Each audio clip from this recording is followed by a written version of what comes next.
Hello everyone, it's AJ back for another review. Today I'm going to be taking a look at the movie Jolt. Just arrived on Amazon Prime. So it's a film that's directed by Tanya Wexler. She's got 8 directing credits to her name, nothing of any significance. The film's written by Scott Washer. This is his first writing debut. The film is it's promoted as an action comedy. It's got an R rating for violence and sexualisation and that sort of a thing.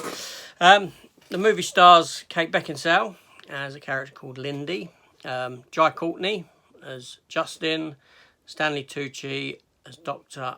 Munchin, Bobby Carnival as Detective Vickers. You may know him from two Ant-Man movies. He was the stepfather, and he was in Boardwalk Empire. He was quite scary in that, actually. He's a good actor. And Susan Sarandon pops up in a cameo, and David Bradley has a small support role in it. David Bradley, you may know from Game of Thrones, the Red Wedding. The old geezer there. He was in Cornetto Trilogy in some of them films. He played Doctor Who, the first Doctor, when they brought the first Doctor back. And interestingly, he's actually the godfather of Kate Beckinsale. Just a little fact there for you. So the film runs at 91 minutes. It's not a very long film whatsoever. And primarily the film was shot in Bulgaria. The plot to the film,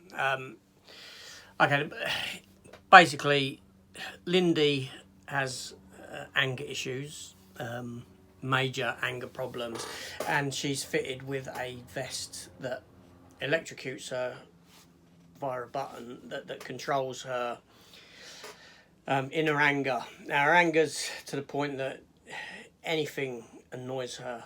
Anything that people do will annoy her, and she overreacts. She'll to the point of wanting to kill them and acting on this sort of violence.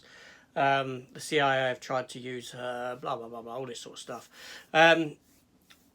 She starts a relationship with Jai Courtney's Justin, and he subsequently gets killed.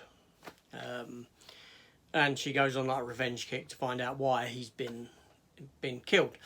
Stanley Tucci plays her doctor, or a therapist, the geezer who's invented this electric shock vest thing that controls her anger issues.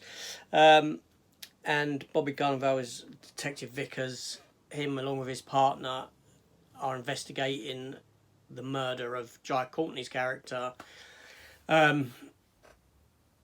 who... And he starts chasing after Kate Beckinsale's Lindy, because obviously they believe she's the one that's potentially killed him, given her problems and that.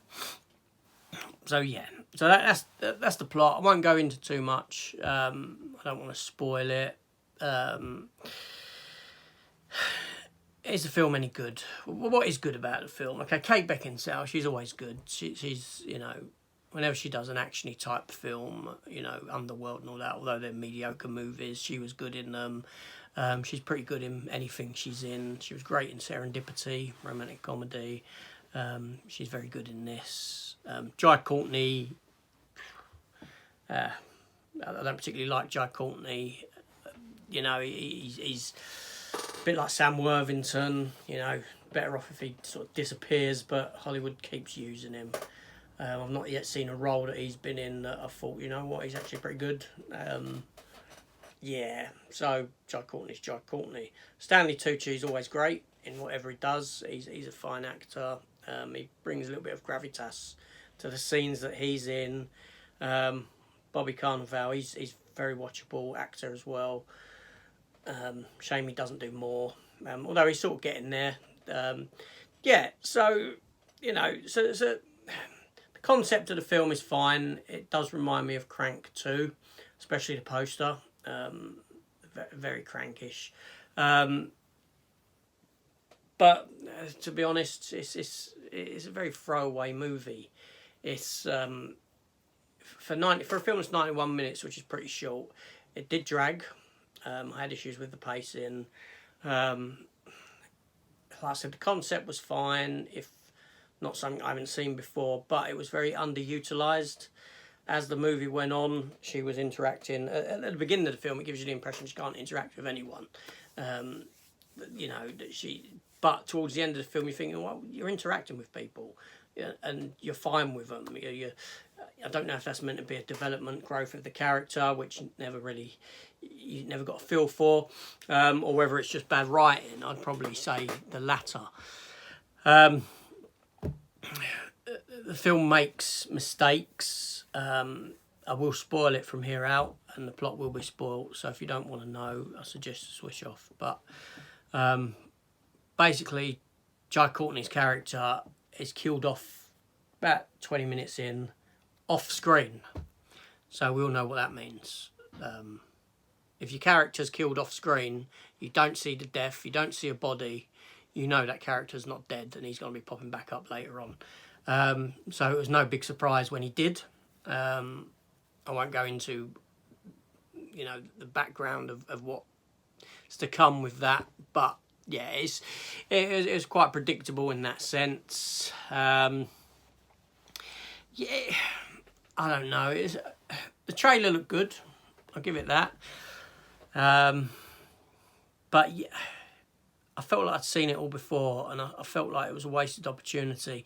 The film started off making her out to be this sort of, you know, superhero style sort of a character where, due to the drugs that she'd been given over time, she's developed this strength and the anger thing. But towards the end of the film, it's like most of that was forgotten about. It's like, you know, when's this going to come back into play? Because now she's just like a normal person, acting like a normal person. It does come back into play at the very end of the film, but it's very underutilised. The concept of the anger and the out of control and all that is very underutilised towards from about the last 2/3 of the film, I would say, up until the very end. So, is it worth watching? I'm sure some people will have fun with this movie. It had good parts, but for a film that ran for 91 minutes, I was looking at my watch. So that's never really a good sign. I won't give the film a rating out of 10. I don't generally do that. It's a would I recommend it or wouldn't I? In this case, I wouldn't recommend this film to anyone to watch. It's not a fantastic film by any means, which is a shame because Kate Beckinsale always delivers. She's a great actress. Not seen her in much lately, actually. So yeah, those were my thoughts on Jolt, now shown on Amazon Prime. So yeah, tell me your thoughts. Have you seen the film? Are you going to watch the film? You know, leave a comment below on it, and I'm sure I'll get back to you. Please consider subscribing and hitting that notification bell. So that's my thoughts on the movie. Yeah, not very good. What else can I say? Thanks for watching. Take care. Goodbye.